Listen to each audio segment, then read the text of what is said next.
हमने पिछले वीडियो में जाना था कि बुलियन अलजेब्रा क्या है और हम इसका यूज़ किस लिए करते हैं। बुलियन अलजेब्रा एक अलजेब्रा की ब्रांच है जिसके अंदर नंबर ऑफ वेरिएबल्स की केवल दो ही पॉसिबल वैल्यूज होती है, 0 और 1, और हम उन्हीं का जो है बुलियन अलजेब्रा के अंदर यूज़ करते हैं। अब हम इसके अगर यूज़ की बात करें तो बुलियन अलजेब्रा का यूज़ डिजिटल इलेक्ट्रॉनिक्स के अंदर किसी भी डिजिटल सर्किट को एनालाइज करने के लिए या सिंप्लीफिकेशन करने के लिए हम इसका यूज़ करते हैं।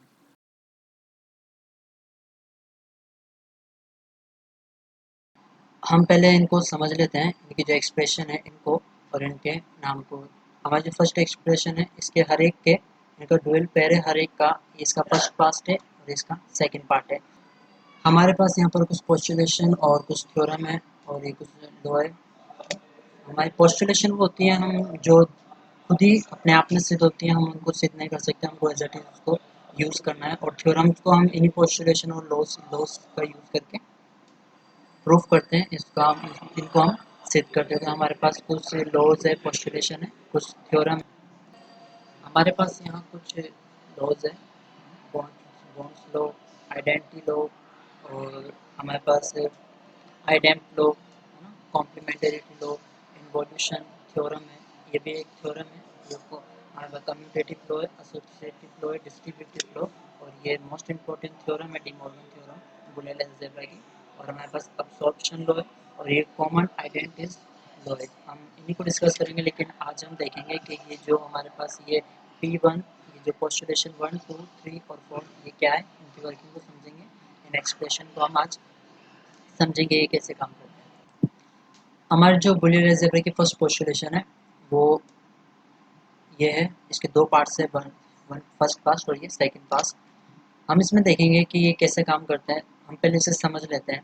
जो हमारा फर्स्ट कंडीशन है वो ये कहती है a plus one equal to one होगा। इसका मतलब है कि हमारे पास जो वैल्यू है, वैल्यू जो वेरिएबल है, हमारे पास दो वेरिएबल, एक तो a है और यहाँ पर जो दूसरा वेरिएबल है इसकी वैल्यू फिक्स है, इसकी वैल्यू वन ही रहेगी। अब हम इसकी वैल्यू को चेंज कर सकते हैं, या तो इसकी वैल्यू वन हो सकती है या इसकी वैल्यू जीरो हो सकती है। ऐसे ही यहाँ पर हम देखें तो यहाँ पर इसकी जो फर्स्ट वेरिएबल है इसकी वैल्यू जो है वो नहीं दे रखी, लेकिन जो सेकंड वेरिएबल है यहाँ की इसकी वैल्यू जीरो है और ये फिक्स है।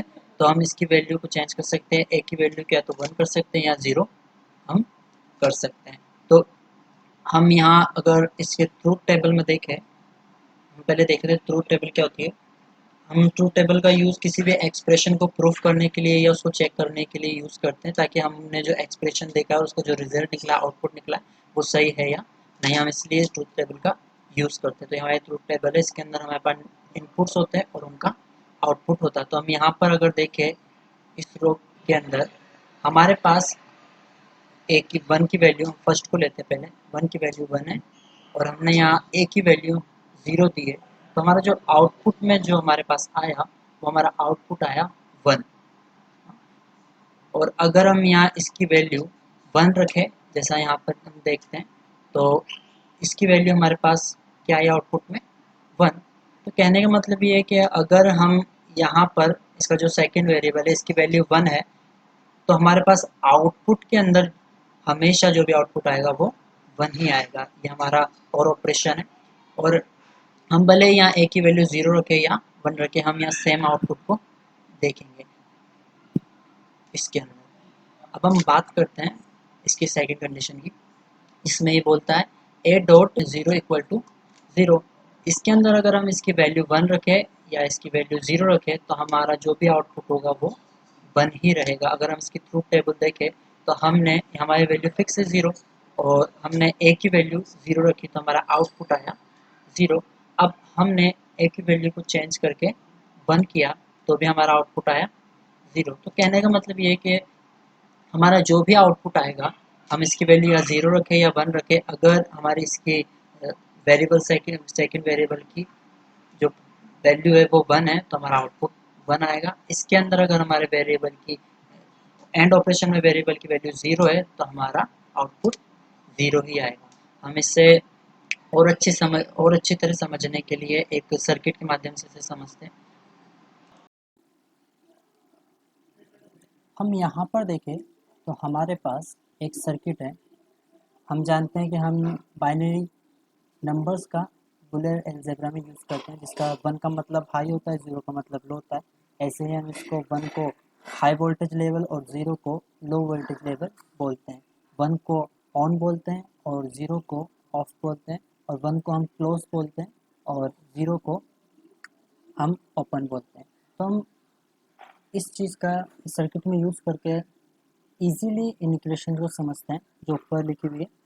मान लीजिए हमारे पास ये दो स्विच है, हमने इनको नाम दे दिया, ये स्विच वेरिएबल ए है और ये वो स्विच वेरिएबल बी है, और हमारे पास आउटपुट के लिए एक यहाँ एलईडी लगी है।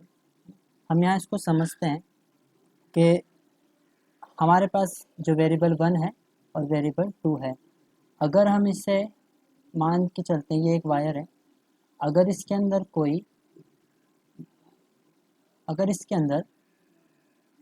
1 वैल्यू आई तो इसका मतलब हाई वोल्टेज लेवल है इसमें, और अगर इसमें 0 वैल्यू आई तो इसका मतलब ये लो वोल्टेज लेवल है।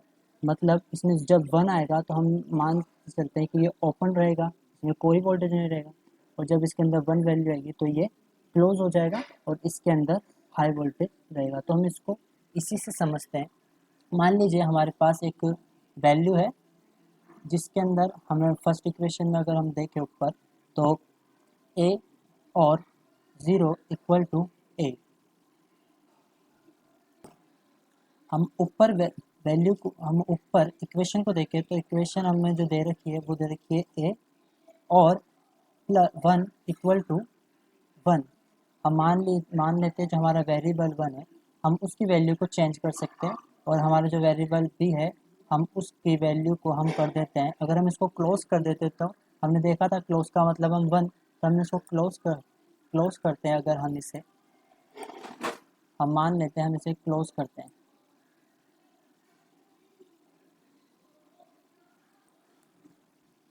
हम वेरिएबल बी को, जैसा इसमें इसकी वैल्यू फिक्स 1 दे रखी है, तो हम इसको 1 देने के लिए हम इस वेरिएबल की जो वैल्यू है हम कर देते हैं इसको 1। अब जब हमने इसको 1 किया, हमें यहाँ ध्यान नहीं देंगे, अभी हमने इसको 1 दिया तो हम यहाँ देखते हैं यहाँ 1 लिखा आ गया। अब हमने मान लीजिए ए को 0 दिया, तो 0 कंडीशन में जो हमारा आउटपुट आ रहा है वो क्या आ रहा है, 1 1 आ रहा है, जैसे कि ऊपर लिखा हुआ है। अब हम सेकंड कंडीशन में क्या करते हैं, हम इसकी वैल्यू तो फिक्स है, अब हम ए की को वैल्यू 1 दे देते इसको क्लोज करके, तो हमारी जो वैल्यू है वो दोनों के अंदर क्या हुई, यहाँ पे 1 हो गई, यहाँ पर भी, लेकिन आउटपुट में कोई चेंज नहीं आया। तो हम यहाँ से समझ सकते हैं कि हमारी जब फिक्स वेरिएबल सेकंड की वैल्यू फिक्स है, और अगर हम वेरिएबल 1 को या 0 दे या 1 दे, तो हमारे आउटपुट कभी चेंज नहीं होगा, वो हमेशा 1 ही आएगा। ऐसे ही अगर यहाँ हम एंड ऑपरेशन के अंदर देखें तो हमारे पास ऊपर इक्वेशन दे रखी है, जो हमारे पास सेकेंड इक्वेशन है, ए एंड 0 इक्वल टू 0।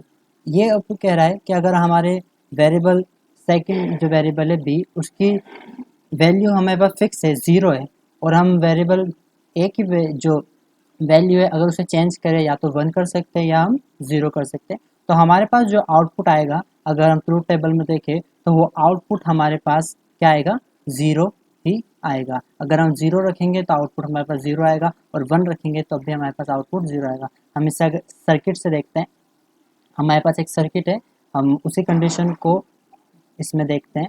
अगर हमारे पास यहाँ पर ये क्लोज है तो इसका मतलब इसमें हाई वोल्टेज है, और ये अगर ओपन है तो इसका मतलब इसके अंदर लो वोल्टेज है, यानी इसके अंदर वोल्टेज नहीं है। तो हमने पहले क्या किया, हमने इन दोनों को वैल्यू दी 0 और 0, तो हमारे पास आउटपुट में क्या आया, 0 आया, है ना। हमने देखा कि अगर ये ओपन है तो हमारे पास इसमें कोई वैल्यू नहीं है, इसका मतलब इसमें 0 वैल्यू है, और अगर क्लोज है तो इसका मतलब इसमें 1 वैल्यू है। तो हमने इस कंडीशन में इनको 0 वैल्यू दी दोनों को, और हमारे पास आउटपुट में क्या आया, 0।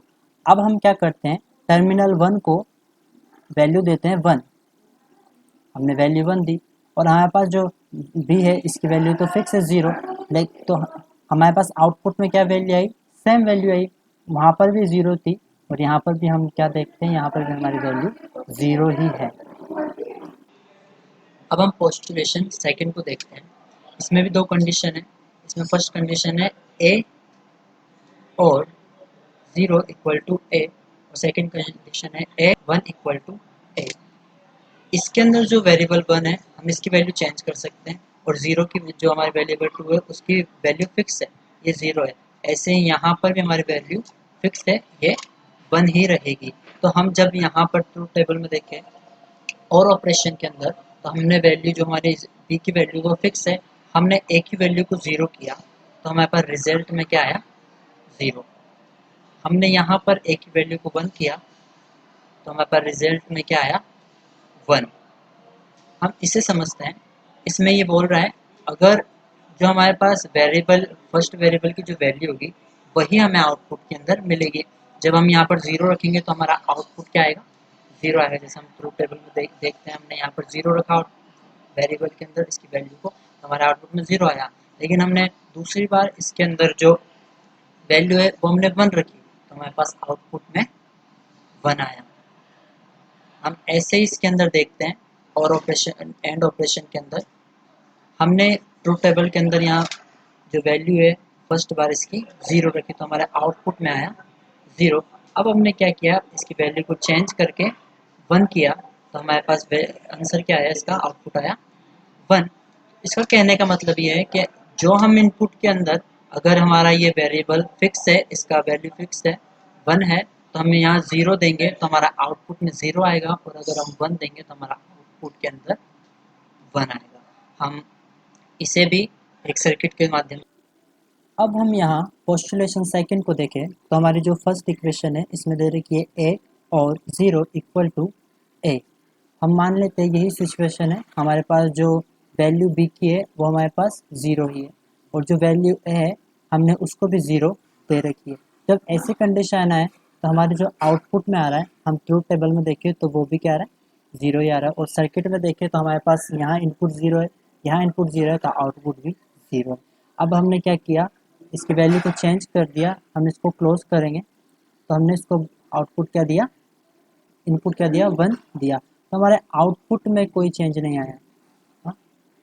हमारे आउटपुट में कोई चेंज नहीं आया। यहाँ एलईडी जली, इसका मतलब ये नहीं इसका चेंज आया। हम अगर इसे समझे तो इसमें ये बोल रहा है कि जो अगर हमारे वेरिएबल बी की वैल्यू फिक्स है, ज़ीरो है, तो अगर हम इनपुट के अंदर जो वैल्यू देंगे, अगर हम ज़ीरो देंगे तो आउटपुट के अंदर भी क्या आएगी, ज़ीरो ही आएगी। जैसे हमने अगर यहाँ पर वन दिया तो आउटपुट में भी क्या आया, वन। और अगर हम यहाँ पर इसे ओपन करके ज़ीरो दे देते हैं तो हमारे आउटपुट में आ रहा है ज़ीरो। हमें ये इक्वेशन यही बताती है। अगर हम यहाँ पर देखें तो और ऑपरेशन की तरह यहाँ पर भी एंड ऑपरेशन के अंदर हम ऊपर इक्वेशन में देखें तो हमें इक्वेशन दी है ए and one equal to a. मतलब हमारे पास वन की, हमारे पास ए की जो वैल्यू रहेगी वही हमें आउटपुट के अंदर यहाँ पर मिलेगी, क्योंकि हमारे पास बी की वैल्यू तो इसमें फिक्स दे रखी है जो है वन। हम मान लेते हैं इसे वैल्यू हमने वन देकर इसे फिक्स कर दिया। अब हमने वेरिएबल ए की वैल्यू को पहले ज़ीरो दिया, जैसा हम ट्रूथ टेबल में देखते हैं, तो हमें आउटपुट में क्या मिला, ज़ीरो मिला। अब हमने सेकंड वैल्यू दी इसको वन, क्योंकि हमारे पास इसकी वैल्यू तो फिक्स है जो कि हमारे पास वन है। अब हमने इस वेरिएबल ए को वैल्यू दी वन, तो हमने को यहाँ आउटपुट क्या मिला, वन। तो ये इक्वेशन का मतलब है कि जो हमारे पास, अगर हमारे पास बी की वैल्यू फिक्स है तो हमारे पास जो ए की वैल्यू होगी, अगर वो ज़ीरो होगी तो आउटपुट में हमें ज़ीरो ही मिलेगा। जैसे हमने ज़ीरो दिया तो आउटपुट में ज़ीरो, यहाँ पर कोई वोल्टेज नहीं है, और हमने इस वैल्यू को वन दिया तो हमारे पास यहाँ पर हाई वोल्टेज मिला। अब हम इसकी पोस्टुलेशन थ्री को देखते हैं, थर्ड को देखते हैं। इसके अंदर ये जो पोस्टुलेशन है ये बोल रहा है ए और ए इक्वल टू ए, और सेकंड में बोल रहा है ए नॉट इक्वल टू ए। हम इसे समझते हैं, अगर हमारे पास कोई इक्वेशन है बुलियन अलजेब्रा की, और उसके अंदर हम मान लेते हैं ये वेरिएबल वन वेरिएबल टू है और इसका यह आउटपुट वेरिएबल है। ऐसे यहाँ पर से वेरिएबल वन वेरिएबल टू और इसका ये आउटपुट वेरिएबल है। हम ट्रूथ टेबल से अगर इसे देखें तो इसका मतलब है कि हमारे पास इनकी जो वैल्यू है दोनों की वो सेम ही होगी। हाँ, वेरिएबल की वैल्यू सेम ही होगी। हम ट्रूथ टेबल में देखें तो हमने इसमें फर्स्ट ज़ीरो दिया और हमारे पास यहाँ भी ज़ीरो है, तो हमारे आउटपुट के अंदर ज़ीरो ही आएगा। हमारे आउटपुट के अंदर यहाँ कहने का मतलब ये है कि अगर हमारे और ऑपरेशन के अंदर दोनों वेरिएबल की वैल्यू सेम है, तो हमारे आउटपुट के अंदर जो भी हमारे वेरिएबल की वैल्यू है हम उसे ही आउटपुट में देखेंगे। जैसे हमारे पास दोनों वेरिएबल की वैल्यू 0 0 है तो हमारे पास आउटपुट में भी 0 आया। अब ऐसे ही हम अगर यहाँ पर इनकी वैल्यू को 1 रखें, इसकी वैल्यू को 1 रखें, तो हमारे पास आउटपुट में भी क्या आएगा, 1 ही आएगा। जैसा कि हमने यहाँ 1 रखा, बी में 1 रखा, तो हमारे पास आउटपुट में आया 1। इसकी सेकंड कंडीशन को देखते हैं एंड ऑपरेशन की। हम यहाँ इसमें 0 रखते हैं, इसमें भी 0 रखते हैं, तो हमारे पास आउटपुट के अंदर भी 0 ही आएगा। हम यहाँ ट्रूथ टेबल में देख सकते हैं, हमने इसको 0 वैल्यू दिया, इसको 0 इनपुट दिया, तो हमारे पास आउटपुट के अंदर आया 0 आउटपुट। हमने जब इसको 1 और 1 दिया तो हमारे पास आउटपुट में आया 1 आउटपुट। तो कहने का मतलब ये है कि दोनों जो वेरिएबल हैं उनकी वैल्यू सेम है, तो हमारे पास आउटपुट के अंदर भी जो नंबर आएगा वो 0 ही आएगा। वैसे ही सेम यहाँ पर है, हमने इनकी सेम वैल्यू देखी, या तो 0 0 दी तो हमारे पास आंसर भी 0 0 आया, और जब हमने 1 और 1 1 दी तो हमारे पास आंसर भी 1 ही आया। हम इसे भी एक सर्किट के माध्यम से समझते हैं। अब हम यहाँ पोस्टुलेशन थर्ड के अंदर देखें तो हमारे पास ऊपर इक्वेशन दे रखी है ए और ए इक्वल टू ए, मतलब हमारी जो वेरिएबल ए की वैल्यू होगी वही वैल्यू बी की होगी, और हमें जो आउटपुट में मिलेगा वो एज इट इज़ जो वैल्यू हम दोनों में देंगे वही हमें आउटपुट में मिलेगा। मान लीजिए हमने यहाँ पर 0 इनपुट दिया और यहाँ पर भी 0 इनपुट दिया, तो हमें आउटपुट में क्या मिल रहा है, 0 ही मिल रहा है। अब हम क्या करते हैं, इनको चेंज कर देते हैं। हमने यहाँ पर इसकी जो वैल्यू है उसको चेंज करने के लिए यहाँ पर 1 दिया और यहाँ पर भी 1 दिया, तो हमारे पास आउटपुट में क्या आया, 1 और 1 आया। कहने का मतलब ये है कि हमारे पास अगर दोनों वेरिएबल की वैल्यू सेम है तो हमारे पास आउटपुट भी सेम ही आएगा। अगर 0 0 है तो हमारे पास आउटपुट 0 आएगा, और अगर 1 1 है तो हमारे पास आउटपुट 1 आएगा। हम यहाँ पर भी सेम कंडीशन को देखते हैं। हमारी पोस्टुलेशन 3 की जो सेकंड इक्वेशन में हम उसके ऊपर देखते हैं, उसमें हमें दिया है ए and a equal to a, मतलब हमारे पास जो भी वैल्यू टर्मिनल बी और ए और बी की अगर हमारे पास सेम वैल्यू है 0 0, तो हमें आउटपुट में भी सेम वैल्यू मिलेगी, 0 ही मिलेगा। हमारे पास इनपुट में अगर दोनों इनपुट लो है, जैसे हम सर्किट में यहाँ पर देखें तो हमारे पास अभी क्या है, इनपुट दोनों लो है 0 और 0, तो हमें आउटपुट में क्या मिल रहा है, हमें आउटपुट में भी 0 ही मिल रहा है, यहाँ पर कोई वोल्टेज नहीं है। अब हम इनके चेंज कर देते हैं, हम दोनों के अंदर वैल्यू को सेम देते हैं। हमने टर्मिनल 1 के अंदर भी 1 दिया, और जो हमारे पास टर्मिनल 2 है मतलब इनपुट 2 है उसके अंदर भी हमने 1 दिया, तो हमारे पास जो आउटपुट आया वो क्या आया, 1 आया। कहने का मतलब ये है कि अगर हमारे पास दोनों वेरिएबल की वैल्यू सेम है तो हमारे पास आउटपुट भी उन वेरिएबल के अकॉर्डिंग, उन इनपुट्स के अकॉर्डिंग सेम आएगा। अगर 0 है तो हमारे पास आउटपुट 0 आएगा, और अगर दोनों की वैल्यू 1 है तो हमारे पास आउटपुट 1 ही आएगा। हम ट्रूथ टेबल में देख सकते हैं। अब हम इसकी पोस्टुलेशन 4 को देखते हैं। हमारे पोस्टुलेशन 4 के अंदर जो कंडीशन है वो भी 2 कंडीशन है। इसके अंदर हम इसे समझते हैं, लिखा है ए और ए, हम इसे बोलते हैं इन्वर्ट, इसे बार भी बोलते हैं, इसे हम इन्वर्ट भी बोलते हैं। तो इसमें लिखा है ए और A inverse equal to 1, condition में लिखा है ए and A inverse equal to 0। हम इसे ट्रूथ टेबल से देखें तो इसमें हम पहले से समझ लेते हैं अच्छी तरह। इसमें ये बोल रहा है अगर हमारे पास 1 की वैल्यू, ए की वैल्यू 1 है, तो जो हमारे पास वेरिएबल 2 है जिसके अंदर ये ऊपर डॉट लगा हुआ है, इसका मतलब होता है इन्वर्स। हमारे पास जो भी वेरिएबल है अगर उस सेम वेरिएबल के ऊपर ये डॉट लगा है तो इसका मतलब है कि जो वेरिएबल की वैल्यू है उसके अपोजिट होगी। और हम जानते हैं कि हम इसके अंदर दो ही वैल्यूज़ का यूज़ करते हैं, 0 और 1 का। तो हमारे पास अगर वेरिएबल 1 की वैल्यू 1 है तो इसकी अपोजिट 0 होगी, और अगर 0 है तो इसकी अपोजिट 1 होगी। हम इसे ट्रूथ टेबल से देखें तो हमने इस वेरिएबल 1 को जो वैल्यू दी वो हमने इनपुट दिया 1, तो हम जानते हैं इसके अंदर इसका इन्वर्स जो होगा वो 0 होगा, तो जो आंसर आएगा वो हमेशा 1 ही होगा। अब हमने इसे 1 दी और इसे 0 दिया ट्रूथ टेबल के अंदर, तो तो हमारे पास इसका नंबर क्या आया 1। ऐसे ही हम एंड ऑपरेशन के अंदर बात करें तो हमने वेरिएबल के अंदर फर्स्ट वेरिएबल के अंदर 0 दिया, तो हमें सेकंड के अंदर 1 देना होगा क्योंकि यहाँ हम जानते हैं इन्वर्स है, और हमारे पास जो आउटपुट है वो 0 ही आया। और ऐसे ही हमने इसमें इनपुट के अंदर पहले 1 दिया और इसका इन्वर्स बाद में 0 दिया, तो हमारे पास आउटपुट में 0 ही आया। तो कहने का मतलब ये है कि हमारे पास जो भी कंडीशन है, अगर ये कंडीशन क्रिएट होती है हमारे पास किसी भी इक्वेशन में या एक्सप्रेशन में जिसके अंदर हमारे पास 0 है और इन्वर्स में 1 है, तो जो भी हमारे पास आउटपुट रिजल्ट आएगा वो आएगा 1। वैसे ही सेम इसके अंदर अगर हमारे पास इसमें 1 है और इसका इन्वर्स 0 है, तो हमारे पास आउटपुट में 0 आएगा। हम इसे भी एक सर्किट के माध्यम से समझते हैं। अगर यहाँ हम देखें तो हमारे पास ऊपर इक्वेशन दे रखी है ए और ए इनवर्स इक्वल टू 1। हम इसे ए और ए बार इक्वल टू 1 भी पढ़ सकते हैं।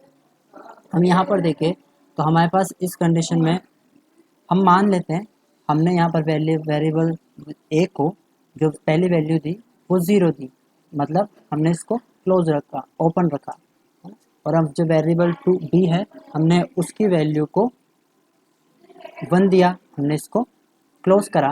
तो हमारे पास जो आउटपुट के अंदर वैल्यू आएगी वो हमेशा क्या आएगी, अगर हम यहाँ पर देखें तो 1। यहाँ पर हमारी वैल्यू क्या आ रही, 1 आ रही। कहने का मतलब ये है कि अगर हमारे दोनों इनपुट एक दूसरे के इन्वर्स है तो हमारे पास आउटपुट के अंदर हमेशा क्या आएगा, हाई लेवल आएगा, और ऑपरेशन के अंदर हमेशा हाई वोल्टेज आएगा। अब हम क्या करते हैं, वेरिएबल हम जो वैल्यूज उन्हें चेंज कर देते हैं, हम इसको 1 देते हैं और इसको एज इट इज़ 0 रखते हैं, तो हमारे पास आउटपुट में क्या आया, हाई वोल्टेज आया, 1 आया। तो अगर हम इनको वेरिएबल 1 दे या 0 दे या 0 दे या 1 दे तो हमारे पास आउटपुट में हमेशा हाई लेवल ही हमें मिलेगा। यहाँ पर अगर हम देखें तो हमें यहाँ पर जो इक्वेशन दे रखी है वो दे रखी है ए and A inverse equal to 0। मतलब हम जो इनपुट ए में देंगे हमें उसका इनवर्स इनपुट बी में देना पड़ेगा। मान लीजिए हमने सर्किट में हम अगर देखें, हमने पहले जो इनपुट दिया वो हमने दिया 0, तो हमें इसका इन्वर्स देना पड़ेगा बी के अंदर यानी 1। तो हमारे पास हम अगर देखें तो हमारे पास सर्किट में कोई चेंज नहीं है, हमारी जो वैल्यू है वो क्या है, 0 ही है। और अगर हम इसके अंदर 1 देते हैं और इसको 0 कर देते हैं तो हमारे पास तब भी सर्किट में कोई वैल्यू नहीं है, हमारे पास यहाँ लो वोल्टेज है। जब हमने 0 और 1 दिया तब भी लो वोल्टेज था और 1 और 0 दिया तब भी लो वोल्टेज है। कहने का मतलब है अगर हमारे पास इनपुट के अंदर दोनों इनपुट्स एक दूसरे के इन्वर्स है तो हमेशा आउटपुट हमें 0 ही मिलेगा एंड ऑपरेशन के केस के अंदर।